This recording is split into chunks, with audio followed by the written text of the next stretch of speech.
ಅದು ರದ್ದು ಮಾಡೋದಕ್ಕೆ ಈಗ ಇಲ್ಲಿನ ಲೀಗಲ್ ಪ್ರೊಸೆಸ್ ಏನಾಗುತ್ತೆ ಅದು ನೋಡಿಕೊಂಡು ರದ್ದು ಮಾಡ್ಬೋದು. ರದ್ದು ಮಾಡ್ತೀವಿ ಅಂತ ಹೇಳಿದಾರಲ್ಲ, ಎಕ್ಸ್ಟರ್ನಲ್ ಅಫೇರ್ಸ್ ಮಿನಿಸ್ಟ್ರಿ ಹೇಳಿದ್ದಾರೆ. ನಾವು ಈಗ ಪತ್ರ ಬಂದಿದೆ, ನಾವು ಪ್ರೊಸೆಸ್ ಸ್ಟಾರ್ಟ್ ಮಾಡಿದ್ದೀವಿ ಅಂತೇಳಿ ಅವರೇ ಹೇಳಿದ್ದಾರೆ.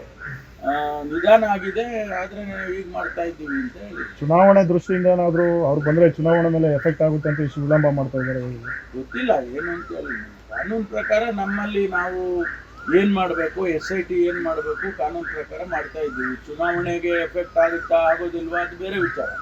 ಆದರೆ ಕಾನೂನು ಪ್ರಕಾರ ನಾವೇನು ಮಾಡಬೇಕು ಅದನ್ನ ಯಾವುದೇ ಮುಲಾಜಿಲ್ಲದೆ ಮಾಡ್ತಾ ಇದ್ದೀವಿ.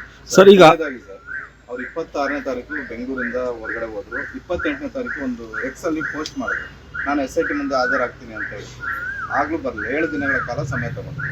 ಈಗ ಮತ್ತೊಂದು ವಿಡಿಯೋ ಮೊನ್ನೆ ಬಿಟ್ಟಿದ್ದಾರೆ. ಇದು ಈ ಬಾರಿ ಆದ್ರೂ ಬರ್ತಾರೆ ಅಂತ ವಿಶ್ವಾಸ ನಿಮ್ಗೆ ಇದೆಯಾ ಅಂತ ನಿಮ್ಮ ಮತ್ತೆ ಅವರೇ ಹೇಳಿದಾರಲ್ಲ ಬರ್ತೀವಿ ಅಂತ.